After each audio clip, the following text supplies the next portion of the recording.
Well, Musso. 9 days away from the first preseason game, and by the end of today, all 32 NFL teams will have reported to their respective training camp. Football is back as hell, and I am very excited. And a lot of Saints fans very excited for the season. The veterans for New Orleans will report today, and practice for the Saints will start tomorrow. Some decisions to make for the Saints in terms of cuts and position battles, but a big angle that a lot of people are focusing on is the secondary this season. And a question a lot of Saints fans have is, will the secondary be even better than they were last year? And obviously it will be somewhat of a new look for this group, because the Saints had to replace both their starting safeties from last season, as Malcolm Jenkins has retired and Marcus Williams has secured the bag from Baltimore. In their place, the Saints signed Marcus Maye from the Jets and hometown hero Tyra Matthew from the Chiefs to replace them. Also got Daniel Sorensen too, but this is a group that, if they can usher in those new faces, should have a lot of success, should keep being a dominant group like they've been the last few seasons. But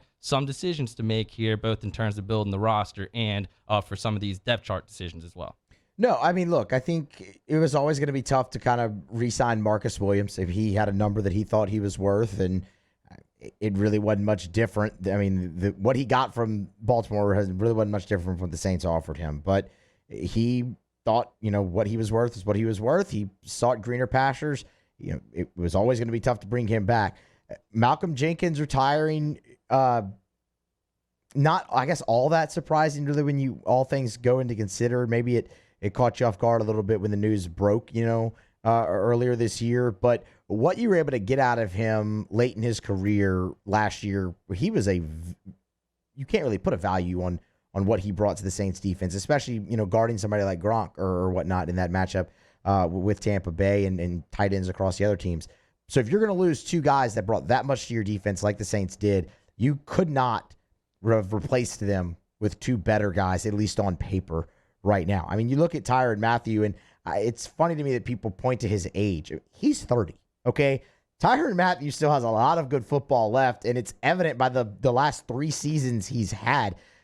Since 2019 through 21, Tyrann Matthew has garnered 2 first-team All-Pro selections and 2 Pro Bowls in 2 out of those 3 years. So, I mean, he's still very much at the peak of his career, and now coming back home to New Orleans, he'll be energized to play, and it's also the leadership aspect of it with Tyra Matthew as well. So, I mean, you look at that just on paper, that's fantastic. For sure, and even just the raw stats from Tyrann Matthew, because I know stats don't tell the whole story, especially when it comes to defensive backs, because they can be responsible for a mistake, a blown coverage, and you don't even see it in real time. But just based on the raw stats, last year, Tyrann Matthew had more tackles, more sacks, more fumble recoveries, and more interceptions than Marcus Williams did. And I know it's a little different, free safety versus strong safety, but still, that's a lot of production still there at 30 years old. And Malcolm Jenkins was on the other side of 30 when he came to the Saints for his second stint. And like you said, he was still very, very effective. And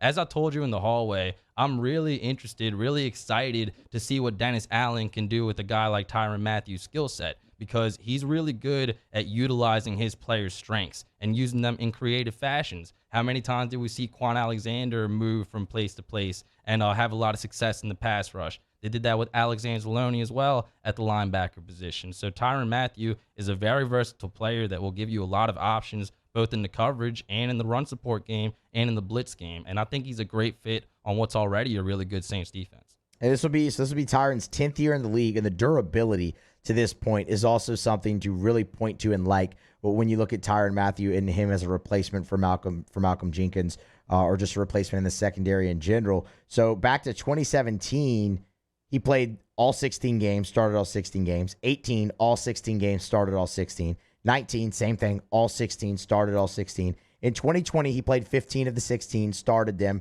and last year played 16 of the 17 and started all of them. So, I mean, you have to go back all the way to 2016 to find a year where Tyrann Matthew did not play at least 15 games in the regular season. And going into your 10th year, that's incredible durability. That's big time. I'm very excited to watch him on the Saints. Tyrann Matthew, by the way, not with the Saints at the start of training camp, dealing with the personal family matter, but he will be back pretty soon. At least that's what it looks like. And he himself, just like Marcus Maye, should be really excited to play with the Saints already had, because they're bringing a lot back from last year, although Marcus Williams is no longer here. Marshawn Lattimore, Paulson Adebo both returning. So is C.J. Gardner-Johnson at the nickel. He's become one of the best nickelbacks in all the NFL after he was originally a safety. And they also re-signed P.J. Williams, which I think is an underrated move. P.J. Williams a few years ago was not a very good player. A lot of times he would be on an island out there. Him and Ken Crawley both kind of made Saints fans really nervous, but the way he's improved the last 3 years to me is really impressive.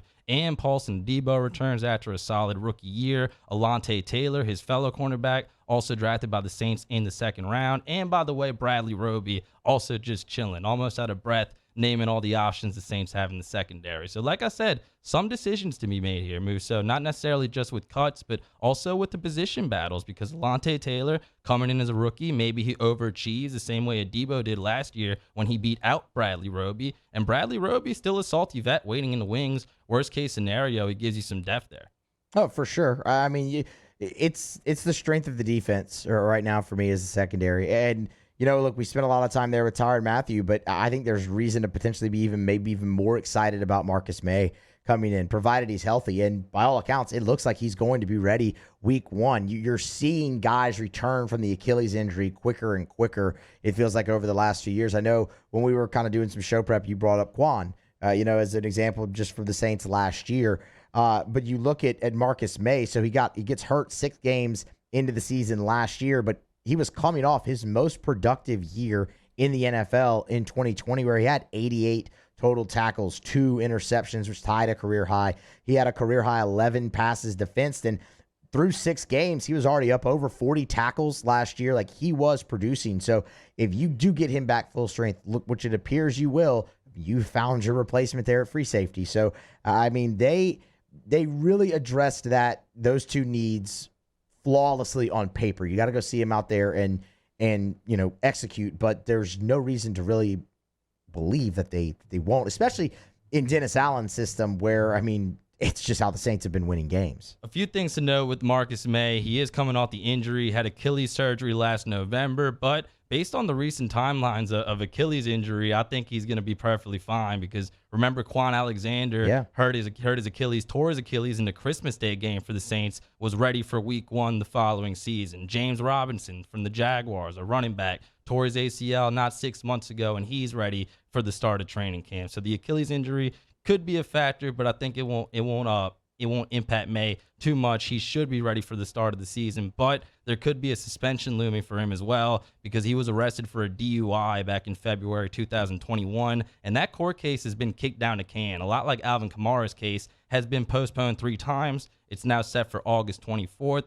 All that being said, I'm convinced Marcus Maye is going to be one of the best safeties in the NFL, Musso. And do you know why? Because the Saints got him from the New York Jets. And every time that's happened recently, it seems to be a great thing, because John Vilma, decent player for the Jets, but came to the Saints, was one of the best linebackers in the league, helped them win a Super Bowl. Demario Davis, his play, I think, kind of speaks for himself. Heard of him. Marcus Maye coming from the Jets, not really a common denominator with those 3 guys besides the team that they played for. But if recent history is any indication, he will be a beast for the Saints as well.